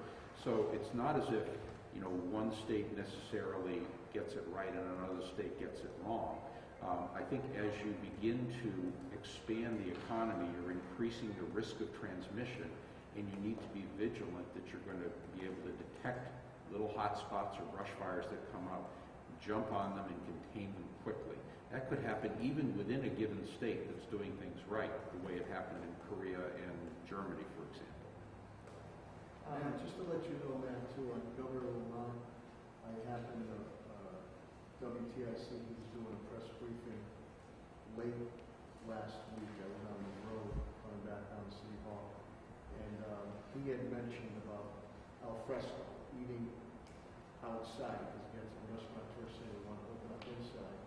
And I think the cautious strategy we're taking too is that let's see how this goes and see if there is an uptick, such as occurred in South Korea, and Germany. And we're very anxious, Dr. Kerouac, Dr. Russo, yes, we're very anxious to see what statistics come out of some of the states who have moved in a much more aggressive pace. And that'll help us. So we're trying to be cautious, strategically. I think Dr. Kerouac said it very well when you have him on there. It's a balancing act. Because every day, every morning I meet my cabinet heads, we want to make sure everybody's protected health-wise in the city, but we're also saying, geez, we got to get things going too in a safe way. I'm sorry, go ahead. I wanted to ask a question about, both mentioned remdesivir. The practicality of treatments, can that help put a little bit further along some level of normalcy in the absence of the vaccine? What is the impact of having more treatments as far as like how, some more of everyday life can get back to normal? So remdesivir has been given to some severely ill patients on ventilators and has been shown to significantly reduce the amount of time they spend on a ventilator, which is a big deal. It really has been given to only a very small fraction of people infected. It's an intravenous drug where we're still trying to figure out its side effect profile. If, second and third and fourth generation anti-coronavirus drugs were available in pill form and had a reasonable side effect profile, you could expect them to work like some of the drugs that are today used for shingles, for example, where they can reduce the days of symptoms and reduce the amount of viral shedding. That would really be the ultimate in having a public health effect. But right now, remdesivir is a great benefit to the individual who receives it, but it doesn't do an awful lot for the epidemic. Dr. Ruse, I know you're working on something too, personally. Well, just similar comments. Right now, the treatments that we have are for those severely ill patients. So really, it's helpful to the individual. It's helpful to potentially reduce how many patients are in the hospital at a given time or in critical care units at a given time, which could theoretically open up some capacity.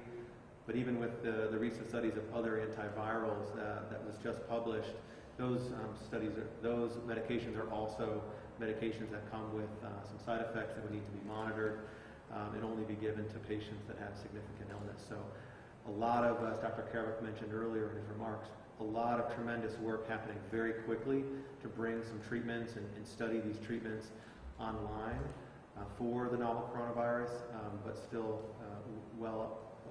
a period away from treatments that would widely be used in an outpatient setting. And I just wanted to ask if both of you had anything to add to what Commissioner Harris said about some of the concerns with children, the recent children's disease. I don't know if you had any particular thoughts about, to add to what she had said about that. No, I think that children occasionally get seriously ill. There have been some significant complications reported in New York just recently. By and large, children do not get serious illness from coronavirus, although they may be a factor in spreading the disease to others who might be at greater risk of getting seriously ill. Any other questions of Dr. Kerouac, Dr. Roos? Thank you, gentlemen, both Dr. Kerouac, Dr. Roos, for being here. You're only a phone call away. Thanks for being here every Monday. We're going to continue to do this with the expertise of Dr. Kerouac, the President and CEO of Bay State Health Systems and the Chief Medical Officer of Mercy and Trinity, and I deeply appreciate it. I know the public really appreciates it. So if no other questions, I'll let them know about their business. Thank you. Thanks, doctors. Thank you. Are there any other questions of Karen? Yes. I just kind of want to follow up on some of what we were saying before about Connecticut. I was just curious if you've had any conversations with either local officials in Connecticut and to Suffield, or maybe even your counterpart in Hartford, just because of the close relationship. The I-91 corridor, that is something that's on my radar screen, and because I think Governor Lamont, I believe, is opening up May 20th. I'm just off top. I just happened to catch it when I was flipping around the station. It was good. And again, this 18th map, I don't know if this is going to be a drop dead issue here, but I think I brought it up before, if you were at that press conference, about not only coordinating with the Western Mass area and Vermont, New Hampshire, New York, the Berkshire area, but we have to be cognizant of the I-91 corridor too, and how that reflects. So we're looking, and we have a great working relationship with Governor Baker, Lieutenant Governor Polito.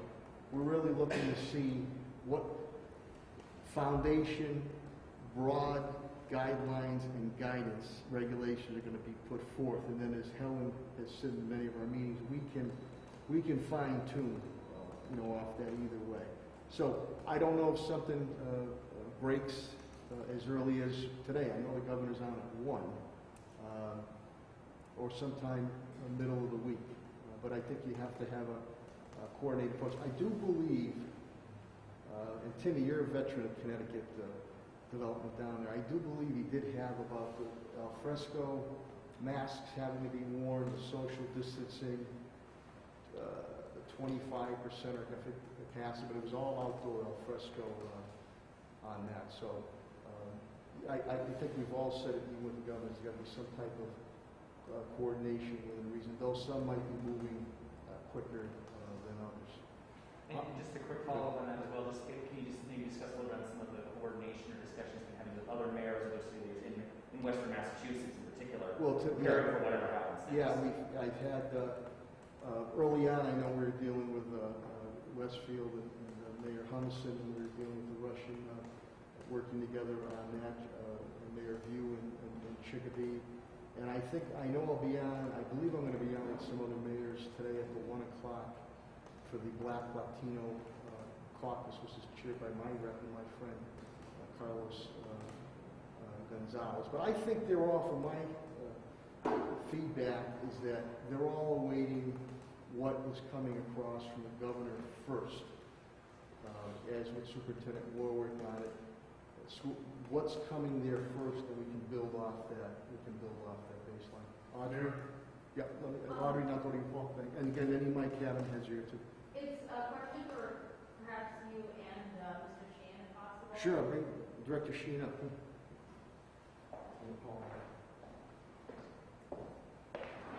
basically, I just wondering if you guys could respond to reports that MGM Springfield could be laying off close to 1,900 employees. Well, I think I said before, I think I said to the Boston Globe that reached out to me. We're working with any and all businesses, whether large or small, to make sure that they can get back on their feet.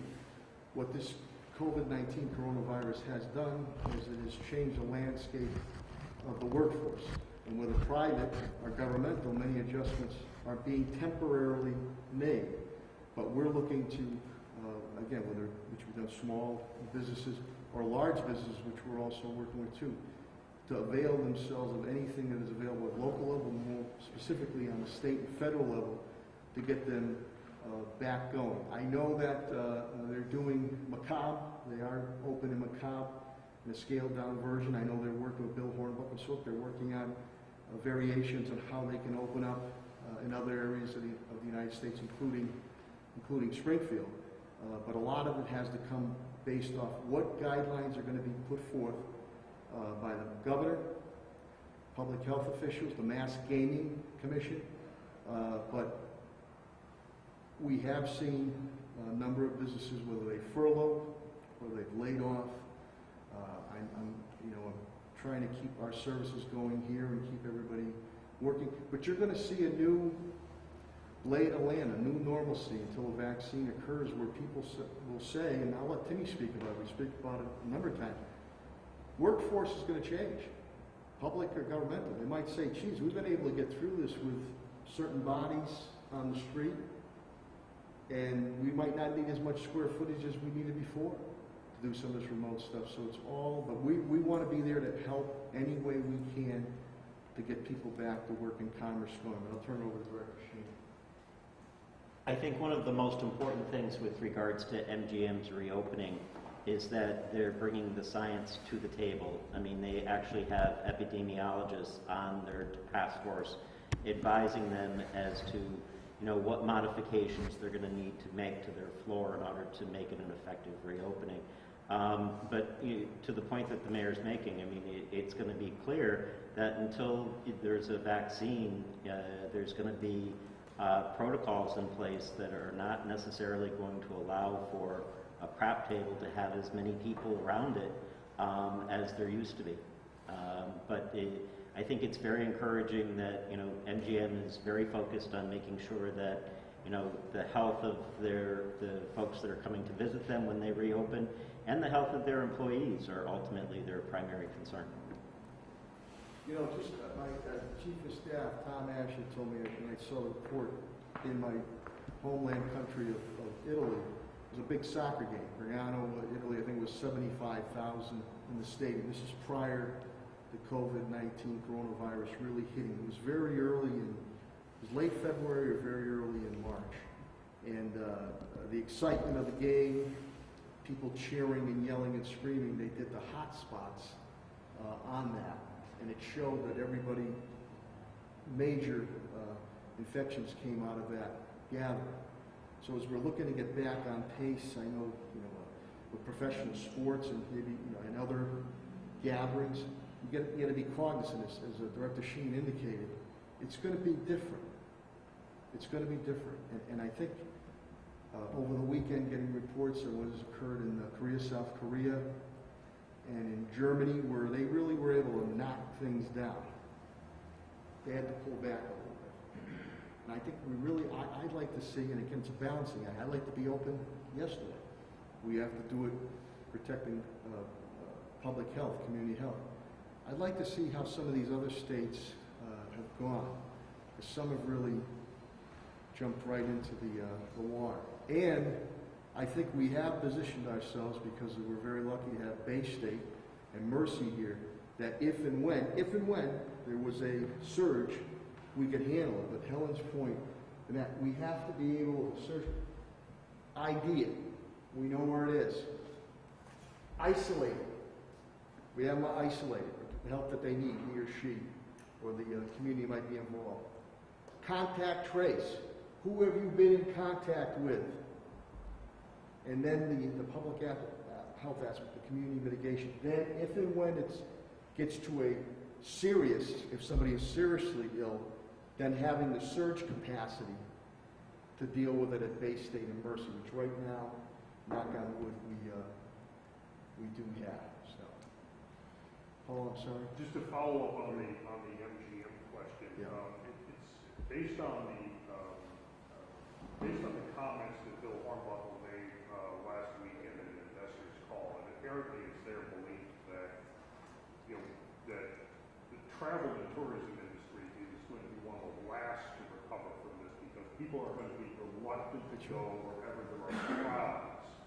I mean, is that what's driving this layoff notice that MGM has given the state? I mean, they're required to make a notification if they plan a mass layoff. Apparently they plan a mass layoff at the end of August.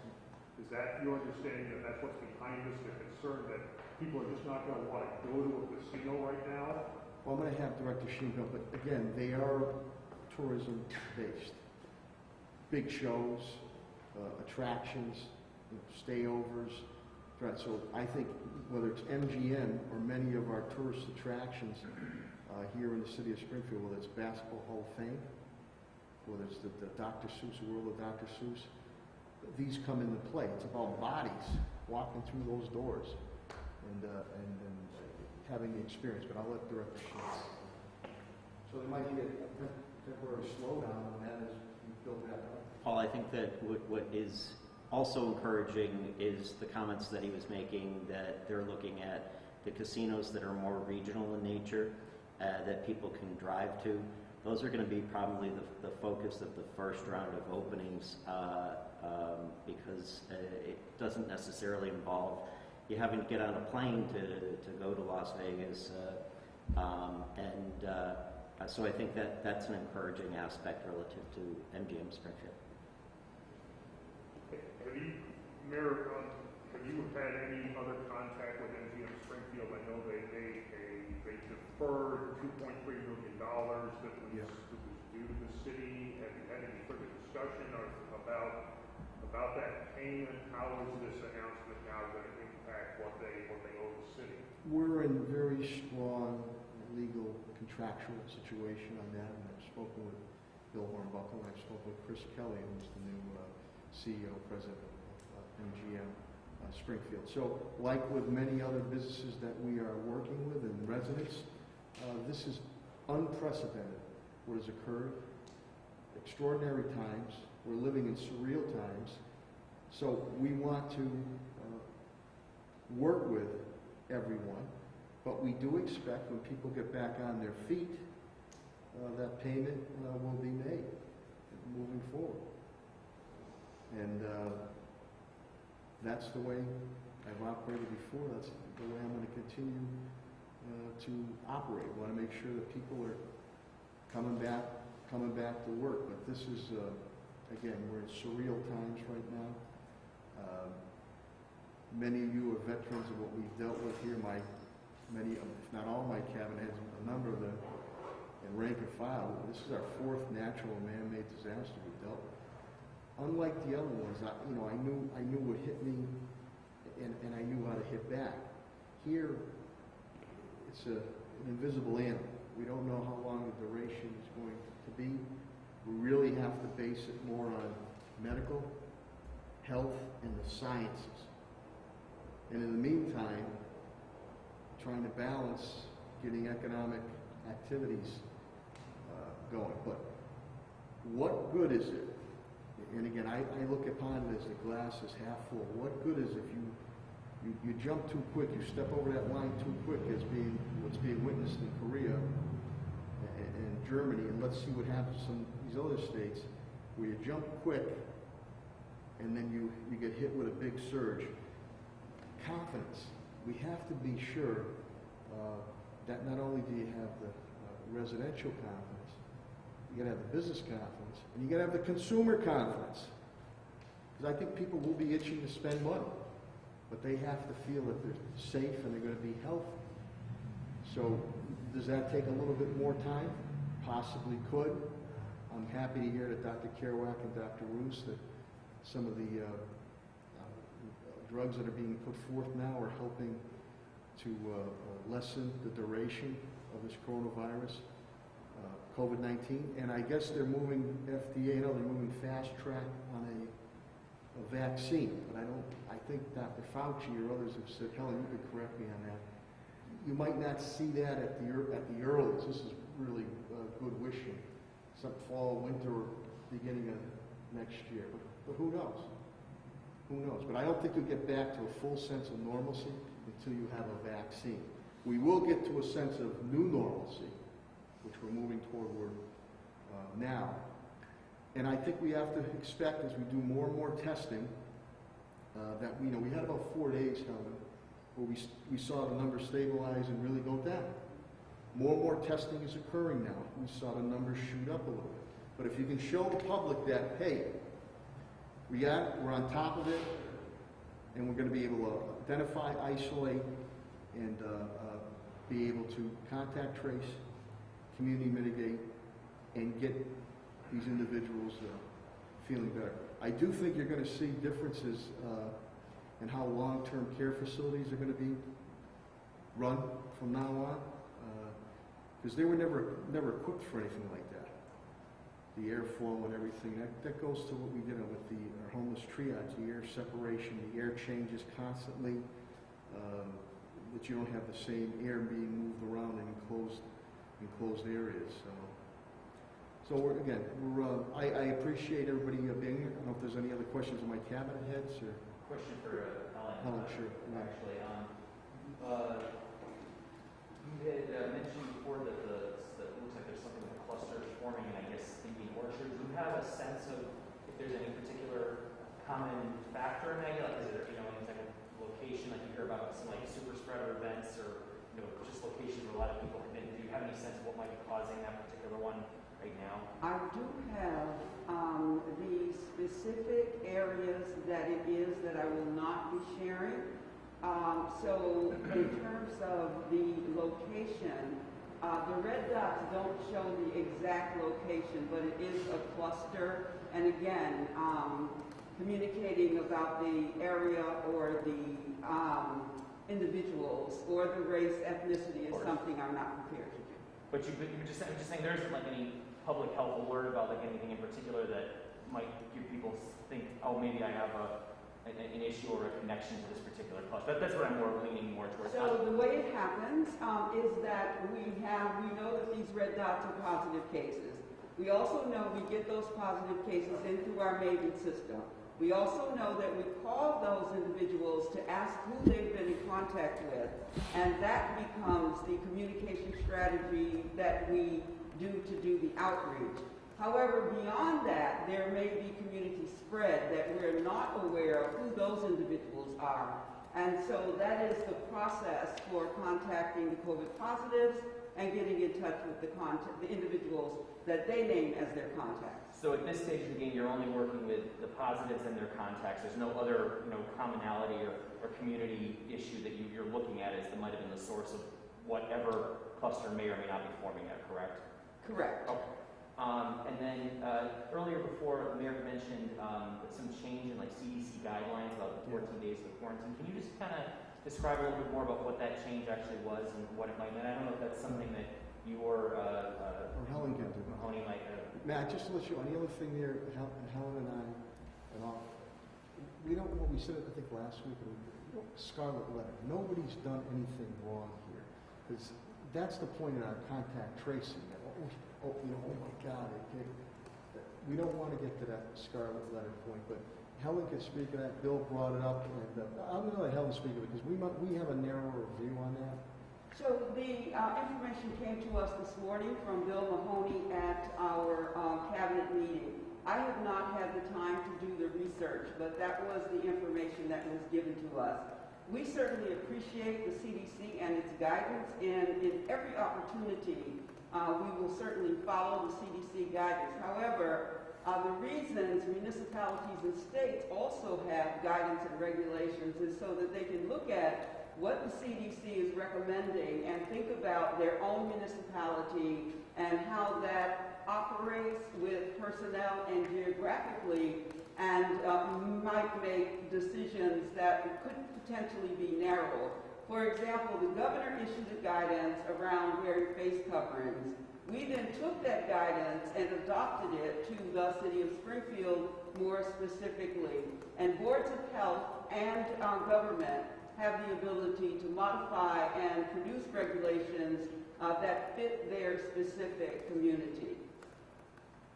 And just one other thing, I know that we don't know what the governor's recommendations are going to be for opening yet, but is there anything in particular you're looking at as far as whether or not you might want more restrictions on what could or couldn't open? I mean, any particular factors you might see that say, maybe Springfield isn't ready for this yet? I know that we're kind of lucky out here in Western Mass. We have a lot of capacity and seems a fair amount of testing capacity as well, but I'm just curious if you had any thoughts on that. I will let the mayor answer that. We, as the mayor indicated, we're waiting for the governor's guidance.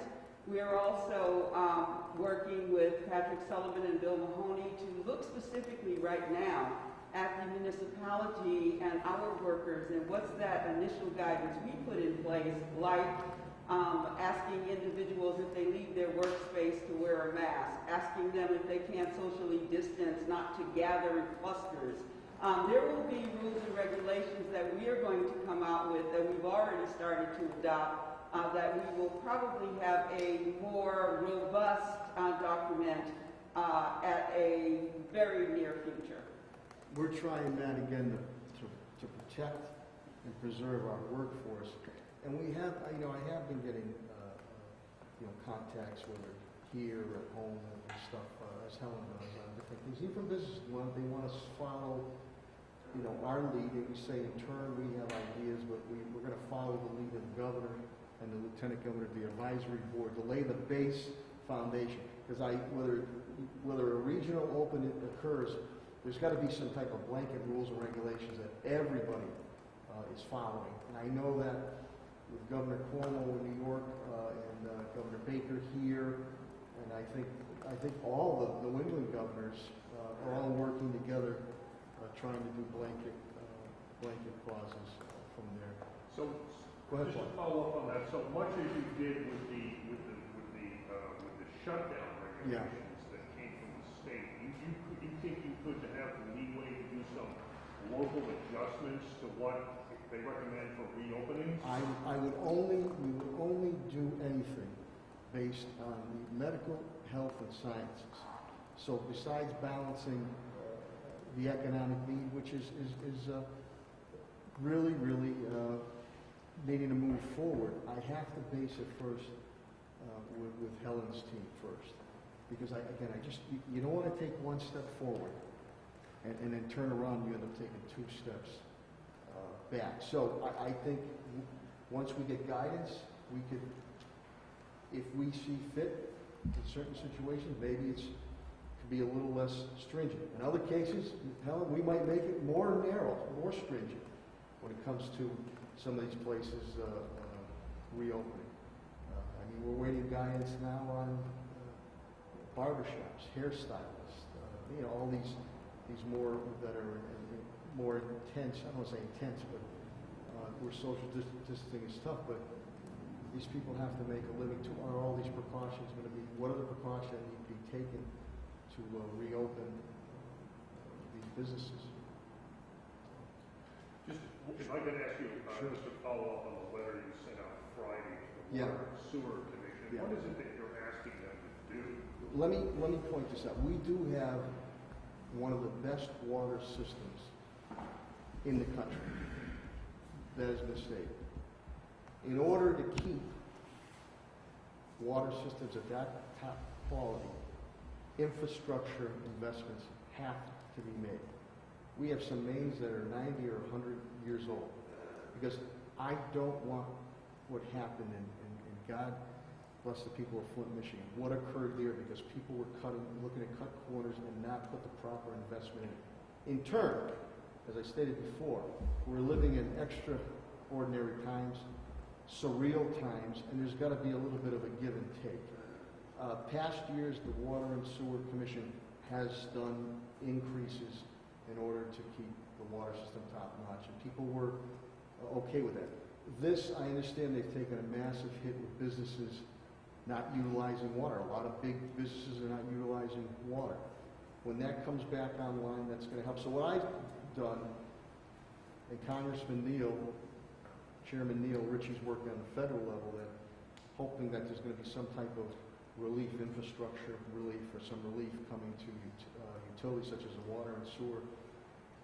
So that, and I also asked that on the senior citizens, that discount can be re-looked at, what's put forth there, because they're struggling on fixed income. So I'm asking them to look at it.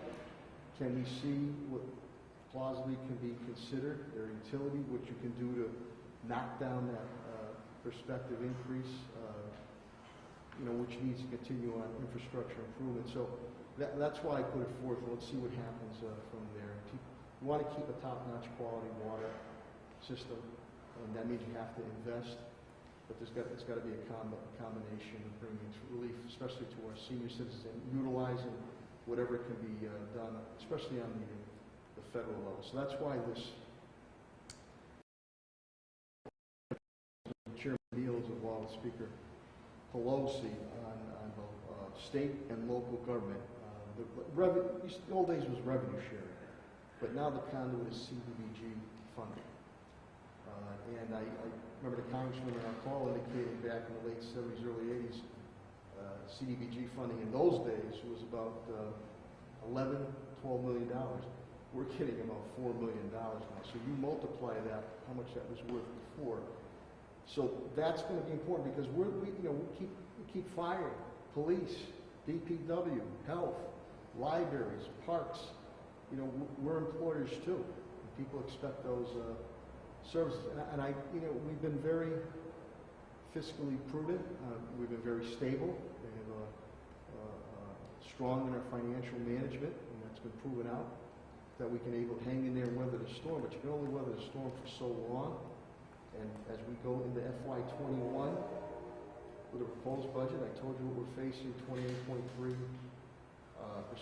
cut on local aid, which amounts to $11.3 million, worst case scenario. So you have FY21. Then my concern is how do you handle FY22, 23, 24 on it. So that's why I've asked them to be as creative as possible, but always protecting the health and the welfare of our water system. Many diseases, especially in third world countries, other countries with deficient water systems, that's where disease is passed along. So, we have been noted for having an outstanding water system, and that takes investment. But it's got to be fair, especially in these surreal times. So I've asked Josh Schimmel, I've asked the board to be cognizant of that and be reasonable and realistic if and when some type of increase has to occur to keep the water system top notch. Any other questions or comments? Just a quick question on the follow-up. Commissioner Clapper, a couple weeks ago you mentioned something about DCF calls, and I followed up with them, and they, I guess it said that they clarified there hadn't been any change. I just wanted to know if there had been any update on your end about, what had been an uptick in these DCF calls and then had gone down, and what the situation was with that. Yeah, man, apparently when we called Worcester, some supervisors, and they had another regional meeting around here, and that the message to the workers was a little convoluted. They corrected that. The calls have gone down. We still do assist, but some of the workers took it to mean call the police first, have us check, and then they would respond. That has been rectified. Thank you. Thank you, everybody, and again to our sign language lovely young ladies. Thank you very much for being here. To the media, thank you. To the print and TV and radio media, thank you for getting the message out. And to all the residents and the business community of the City of Springfield, thank you for your patience and understanding and working with us. Your continued belief and investment in the City of Springfield is deeply appreciated. And I promise you, as we've done before, we will get through this together as one and for the better. Good health to you and your families, and God bless. Thank you so much. Thank you, Focus Springfield.